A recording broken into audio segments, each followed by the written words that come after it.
அனைவருக்கும் வணக்கம். இப்போ வந்து பார்த்தீங்கன்னா, நம்ம அ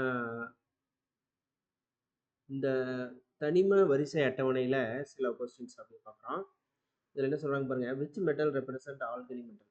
விச் ரெப்ரசன்ட் ஆல்கலி மெட்டல்னு கேட்குறாங்க. ஃபர்ஸ்ட் வந்து பார்த்தீங்கன்னா, IE1, IE2 மதிப்புகள் குடுத்துருக்காங்க. Ionisation energy 1, ionisation energy 2. அப்போ ஆல்கலி மெட்டல் அப்படின்னா வந்து பார்த்தீங்கன்னா, ஜெனரல் கான்ஃபிகரேஷன் சோடியம் அப்படின்னு எடுத்துக்கிட்டோம்னா, 1s2, 2s2, 2p6, 3s1 அப்படின்றது. ஓகேங்களா? அப்போ இதில் IE1 கம்மியாக தான் இருக்கும். முதல் அயனியாக்கும் ஆற்றல் கம்மி. ஏன்னா 3s1 அப்படிங்கும்போது அது வெளிக்கூடு, அதுலேருந்து எலக்ட்ரானை நீக்குவது எளிது. இந்த எலக்ட்ரான் போயிடுச்சு அப்படின்னா இது வந்து நிலையான மந்தவாயு அமைப்பு பெறுகிறது. அப்போ IE1 கம்மியாக இருக்கும். ஓகேங்களா? அப்போ ஒரு எலக்ட்ரானை நீக்கிட்டோம் அப்படின்னா Na ப்ளஸ் ஆயிரும். 1s2, 2s2, 2p6. ஓகேங்களா? அப்போ இது வந்து பார்த்தீங்கன்னா மந்தவாயு அமைப்பை பெறுகிறது. ஓகேங்களா? மந்தவாயு அமைப்பை பெறுறதுனால இது வந்து பார்த்தீங்கன்னா இதனுடைய IE2 எப்படி இருக்கும் அப்படின்னு பார்த்தீங்கன்னா அதிகமாக இருக்கும். அப்போ IE1 ரொம்ப கம்மியாக இருக்கும், IE2 ரொம்ப அதிகமாக இருக்கும். இந்த வேரியேஷன்ஸ் பார்த்தீங்க அப்படின்னா நமக்கு அதிகமாக இருக்கும். ஓகேங்களா? அப்போ அப்படி இருக்கும்போது ஃபர்ஸ்ட் ஆப்ஷன் பாருங்க, 100, 110 வேரியேஷன் கம்மியாக தான் இருக்குது. ரெண்டாவது ஆப்ஷன் மூணாவது ஆப்ஷன் பார்த்தீங்கன்னா 195, 500. ஓகேங்களா? அதே மாதிரி இந்த ஆப்ஷன் பாருங்க, ரெண்டாவது ஆப்ஷன் பார்த்தீங்க அப்படின்னா உங்களுக்கு இதாக கொடுத்துருக்காங்க 95, 120. அப்போ பார்த்தீங்கன்னா வேரியேஷன் கம்மியாக தான் இருக்குது. 95, 120 ரெண்டாவது ஆப்ஷன் பாருங்க இங்கே இருக்கு. அப்போ இது வந்து பார்த்தீங்கன்னா 95, 120 கொடுத்துருக்காங்க. ஓகேங்களா? அப்போ அதுவும் பார்த்தீங்கன்னா வேரியேஷன் குறைவாக தான் இருக்குது. அந்தளவுக்கு அதிகம்னு சொல்லிட முடியாது. அடுத்தது இந்த நாலாவது ஆப்ஷன் பாருங்க 200, 250, 50. அப்போ இதில் அதிக வேறுபாடு இருக்கிறது வந்து பார்த்தீங்கன்னா இந்த ஆப்ஷன் தான். ஓகேங்களா? மூணாவது ஆப்ஷனு 195, 500. ஓகேங்களா? அப்போ ஆப்ஷன் 3. ஓகேங்களா? அடுத்தது ஒரு ஒரு தனிமத்தோட இது தெரியல. சக்சஸிவ் அயனைசேஷன் எனர்ஜி தொடர்ச்சியான அயனியாக மாற்றங்கள் கொடுத்துருக்காங்க. IE1, IE2, IE3, IE4. ஓகேங்களா? அப்போ அது நமக்கு இந்த தனிம வரிசை அட்டவணையில் எந்த இதை சேர்ந்தது? ஓகேங்களா?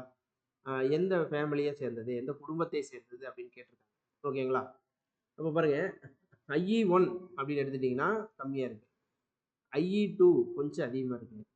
IE3 பார்த்தீங்கன்னா ரொம்ப அதிகமாக இருக்குது. இந்த ஜம்ப்பு நமக்கு இங்கே தான் ரொம்ப அதிகமாக இருக்குது. ஓகேங்களா?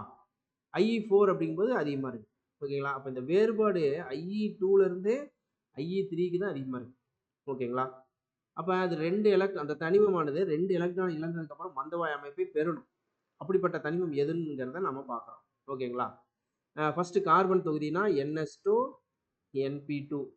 ஓகேங்களா? 2 எலக்ட்ரானை இழந்துருச்சு. அப்போ இது வந்து பார்த்தீங்கன்னா NS2 அப்படிங்கிற எலக்ட்ரானிக் கான்ஃபிகரேஷன் எலக்ட்ரான் அமைப்பு பெறுது. போரான் வந்து பார்த்தீங்கன்னா NS2, NP1. அப்போ இது ஒரு எலக்ட்ரான் இழந்தாவே NS2ங்கிற அந்த அமைப்பை பெறுது. அடுத்தது காரமண் உலோகங்கள்னு கேட்டிருக்காங்க.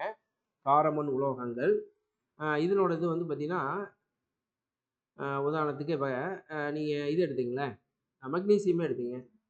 மக்னீசியமே எடுத்துக்கிறோம் 12. அப்போ இது வந்து பார்த்தீங்கன்னா 1s2, 2s2, 2p6, 3s2. ஓகேங்களா? அப்போ இதில் 2 எலக்ட்ரான் இழந்துருது. 2 எலக்ட்ரான் இழந்ததுக்கப்புறம் மந்தவாயு அமைப்பை பெறுகிறது. ஓகேங்களா? அப்போ இது வந்து பார்த்தீங்கன்னா லாங் ஜம்ப் இந்த இடத்துல மந்தவாயு அமைப்பை பெறுது. அதே மாதிரி நைட்ரஜனே எடுத்துங்க. ஓகேங்களா? நைட்ரஜனே எடுத்துக்கிட்டாலும் NS2, NP3. ஓகேங்களா? அப்போ இதில் முதல் அயனியாக்கு மாற்றல் அதிகமாக இருக்கும். முதல் அயனியாக்கு மாற்றலே அதிகமாக இருக்கும். ஏன்னா ஆஃப் ஃபீல்டு. ஓகேங்களா? பாதி நிரம்பி முடியுது. முதல் அயனியாக்கு மாற்றலே அதிகமாக தான் இருக்கும். அப்போ நைட்ரஜன் வராது. அப்போ இங்கேயும் பார்த்தீங்கன்னா கார்பன் ஃபேமிலி, போரான் ஃபேமிலி அதே தான் வருது.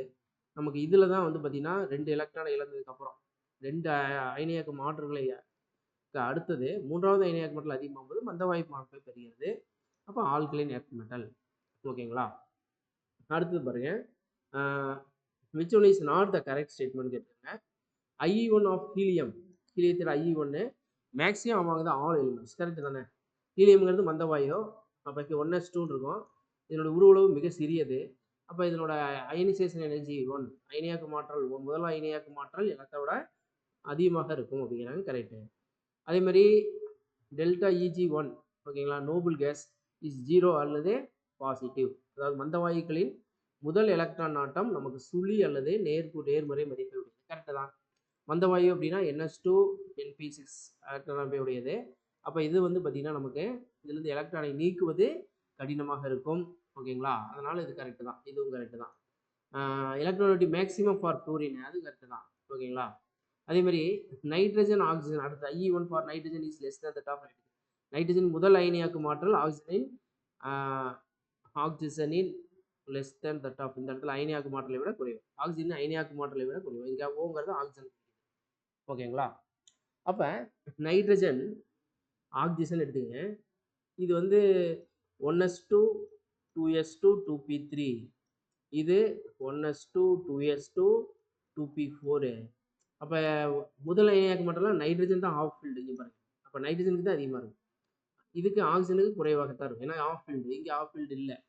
நைட்ரஜனுக்கு ஆஃப் ஃபீல்டு இருக்குது, ஆக்சிஜனுக்கு ஆஃப் ஃபீல்டு இல்லை. அப்போ இது வந்து இந்த ஸ்டேட்மெண்ட்டு நமக்கு ஹையர் தேன் அப்படின்னு இருந்தால் கரெக்டு. அதிகமாக இருந்தால் அப்படிங்கிற மாதிரி இருக்கணும்.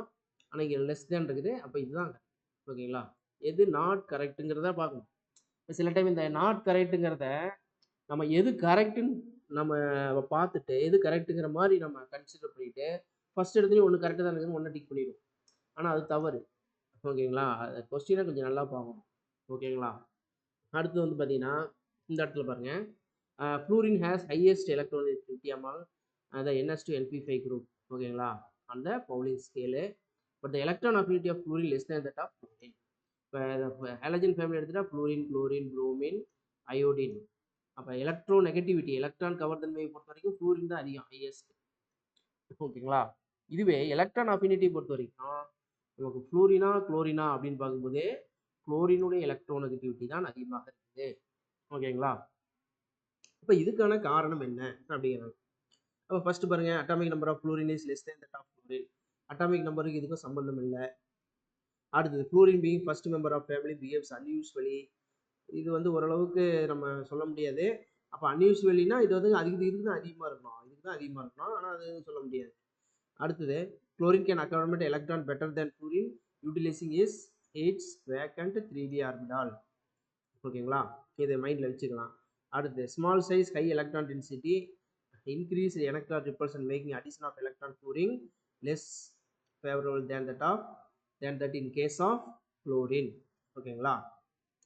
அதாவது இந்த இடத்துல இந்த மூணாவது ஸ்டேட்மெண்ட்டும் இந்த நாலாவது ஸ்டேட்மெண்ட்டும் கிட்டத்தட்ட மேட்ச் ஆகிற மாதிரி இருக்குது. அதில் அப்ராப்ரியேட்டாக எது மேட்ச் ஆகுதுன்னா இந்த நாலாவது ஸ்டேட்மெண்ட் தான் நல்லா கரெக்டாக மேட்ச் ஆகுது.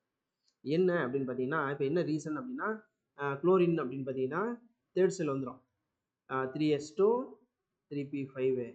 இது வந்து நமக்கு 2s2 2p5. ஓகேங்களா. அப்போ இதில் ஒரு எலக்ட்ரானை சேர்க்குறீங்க, இதில் ஒரு எலக்ட்ரானை சேர்க்குறீங்க அப்படிங்கும்போது ஃப்ளூரினுடைய இது ஒரு செல்லு பாருங்கள், அதனுடைய ஆர்பிட் கூடு இரண்டாவது கூடு, குளோரினுக்கு மூன்றாவது கூடு வருது. அப்போ இரண்டாவது கூற்றை விட மூன்றாவது கூடு அளவில் பெரியது. ஓகேங்களா. இப்போ இந்த ஃப்ளூரினோட இரண்டாவது கூட்டில் அளவில் சிறிதாகிற இரண்டாவது கூட்டில் ஒரு எலக்ட்ரானை சேர்க்குறோம் அப்படின்னா அந்த இடத்துல என்ன ஏற்படும், எலக்ட்ரான் ரிப்பல்ஷன் ஏற்படும். இங்கே ஒரு எலக்ட்ரானை சேர்க்குறோம் அப்படின்னா இது கொஞ்சம் பெருசாக இருக்கிறனால இந்த எலக்ட்ரான் விலக்கு விசை நமக்கு கம்பேர் பண்ணும்போது கம்மியாக இருக்குது. ஓகேங்களா. அதான் பாருங்க, small size high electron density and un increase electron repulsion. இதை வந்து ஃப்ளூரினை பற்றி தான் இங்கே சொல்கிறாங்க. Make addition of electron to ஃப்ளூரினுக்கு இதெல்லாம் இருக்குது. Small size, high electron density, increase electron repulsion, less favourable than that in case of fluorine. ஓகேங்களா. ஓகேங்களா. அப்போ நமக்கு இதுதான் வந்து பார்த்தீங்கன்னா இங்கே தமிழில் கூட பார்த்துக்கலாம். ஓகேங்களா. சிறிய உருவளவு அதிக எலக்ட்ரான் நடத்தி அதிகரித்த எலக்ட்ரான் விசையாற்றலால் ஃப்ளூரினின் ஒரு எலக்ட்ரானை சேர்ப்பது குளோரினை விட கடினமாக இருக்குது. ஃப்ளூரினில் ஈஸியாக சேர்த்தலாம், ஆனால் ஃப்ளூரினில் கடினமாக இருக்குதுன்னு சொல்கிறாங்க. அப்போ ரெண்டுமே நம்ம படித்து பார்க்கும்போது நமக்கு என்ன செய்யும், நாலாவது ஆப்ஷன் தான் சரியான விடை. ஓகேங்களா. அடுத்து பாருங்கள், the first ionization potential of aluminium smaller than that of magnesium. அலுமினியம்னா 13, மக்னீசியம்னா 12. ஓகேங்களா. இது வந்து பார்த்தீங்கன்னா 12. அப்போ 1s2 2s2 2p6 எப்பயுமே எல்லாத்துக்குமே எலக்ட்ரான் இப்போ தான் இந்த மாதிரி போட்டு பார்த்தோம். இந்த மாதிரி கொஸ்டின் வரும்போது கண்ணை மூடிட்டு நம்ம என்ன செய்யலாம்னா எலக்ட்ரானிக் போட்டு பார்க்கணும். ஓகேங்களா? 3s2 3p1 நீங்கள் வந்துருக்குங்களா? அப்போ நமக்கு என்ன ஆகுது? First ionisation energy aluminium smaller than of magnesium. Correct தானே? மக்னீசியத்துக்கு வரும்போது 3s ஆர்பிட்டால் வருது, இங்கே 3p1 ஆர்பிட்டால். அப்போ இதுலேருந்து எலக்ட்ரானை நினைக்கிறது தான் நமக்கு ஈஸியாக இருக்கும். அட்டாமிக் சைஸ் அலுமினியம் வந்து பெருசாக இருக்குங்கிறாங்க. ஓகேங்களா? அடுத்தது அட்டாமிக் சைஸை பற்றி இங்கே சொல்ல முடியல. இங்கே அடுத்து பாருங்க, aluminium has 1 unpaired electron in 3p orbital. Correct தானே? அலுமினியம் பார்த்தீங்கன்னா ஒரு அன்பேட் எலக்ட்ரான் 3p ஆர்பிட்டால் ஆகுது. Magnesium has incompletely filled 3s orbital. தவறு, ஏன்னா கம்ப்ளீட்லி ஃபில்டாக தான் இருக்குது. அப்போ இருக்கிறதுலேயே வந்து பார்க்கும்போது தேர்ட் ஆப்ஷன் தான் கரெக்ட். ஓகேங்களா? அப்போ இதுதான் வந்து பார்த்தீங்கன்னா அந்த தனிம வரிசை அட்டவணைக்கான கொஸ்டின். இது வந்து பார்த்தீங்கன்னா யூனிட் 1ல் இருக்குது. யூனிட் 1ல் இருக்கக்கூடிய அந்த 5 தனிம வரிசை அட்டவணைக்கும் வந்து பார்த்தீங்கன்னா அந்த யூனிட் 1ல் 5 ஆவர்த்தன பண்புகள் இருக்கு. ஓகேங்களா? அணு ஆரம், ஓகேங்களா?